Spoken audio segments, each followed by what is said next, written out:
Concepto de cartera de las entidades públicas dentro del proceso de cobro coactivo. Sobre este tema se pronunció Dirección de Impuestos y Aduanas Nacionales. Fórum Actualidad. Para hablar de este tema, hoy nos acompaña el doctor Wilmar Campo. Doctor Campo, ¿cuál es el concepto de cartera para efectos del cobro coactivo señalado en la Ley 1066 de 2006? ¿Qué tal, Ana María? Precisamente para efectos del control de cartera de las entidades públicas, básicamente departamentos y municipios, la Ley 1066 se encargó de definir expresamente hizo la definición de cartera en el proceso de cobro coactivo, señalando como tal aquella serie de documentos y creencias a favor de este tipo de entidades que contuvieran de manera clara, expresa y exigible la deuda de carácter dinerario a favor de estas entidades. Entonces allí donde, independientemente de cualquier otra denominación que se le dé, el acto administrativo que pueda caracterizarse como tal es que cumpla estas condiciones.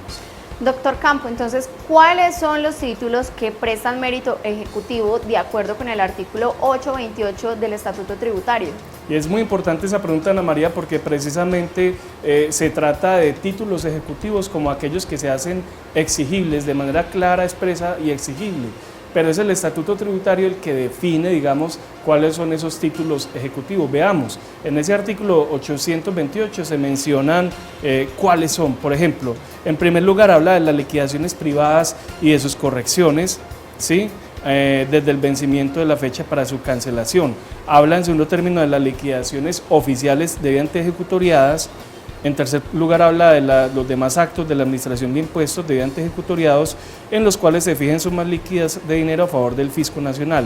En cuarto lugar están las garantías y cauciones prestadas a favor de la Nación para afianzar el pago de obligaciones tributarias a partir de la ejecutoria o del acto de la Administración que declare el incumplimiento o exigibilidad de las obligaciones garantizadas.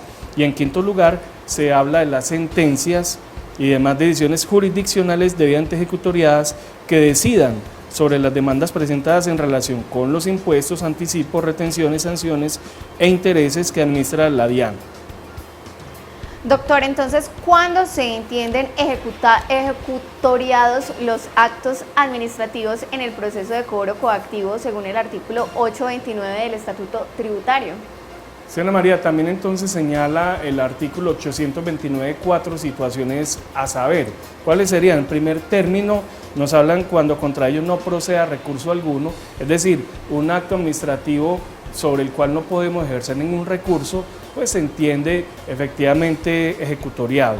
En segundo término, si se ha vencido el término de los recursos y no se hayan interpuesto o no se presenten en debida forma. El procedimiento tributario señala que hay un término para interponer recursos. Si no se hace uso de ese término, pues se consideran ejecutoriados. En tercer lugar, se menciona cuando se renuncie expresamente a los recursos o se desista de ellos. Y en último lugar, cuando los recursos interpuestos en la vía gubernativa o las acciones de resarcimiento del derecho o de revisión de impuestos en la vía jurisdiccional se hayan decidido en forma definitiva según el caso.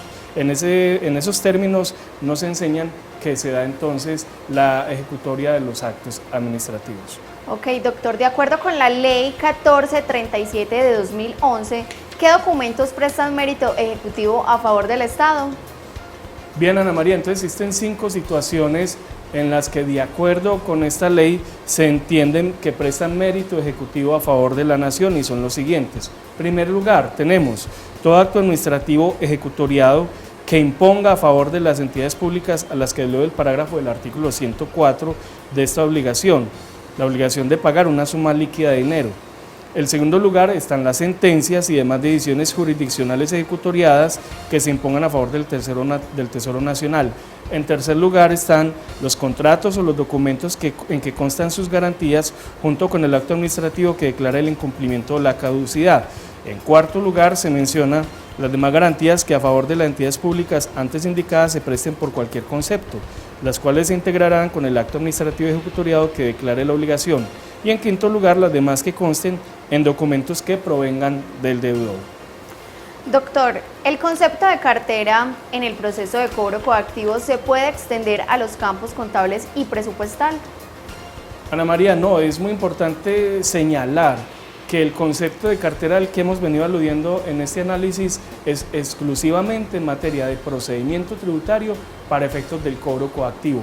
Ya, por ejemplo, para efectos contables habrá que ir a mirar las normas que regulan el régimen contable de las entidades públicas. La Contaduría General de la Nación es la autoridad para decidir y conceptuar sobre estos ítems.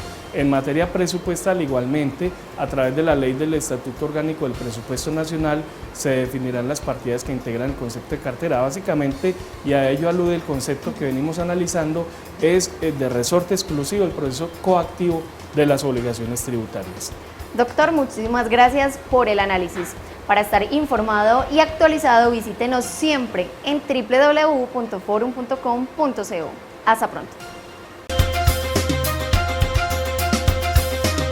Forum, el valor del conocimiento.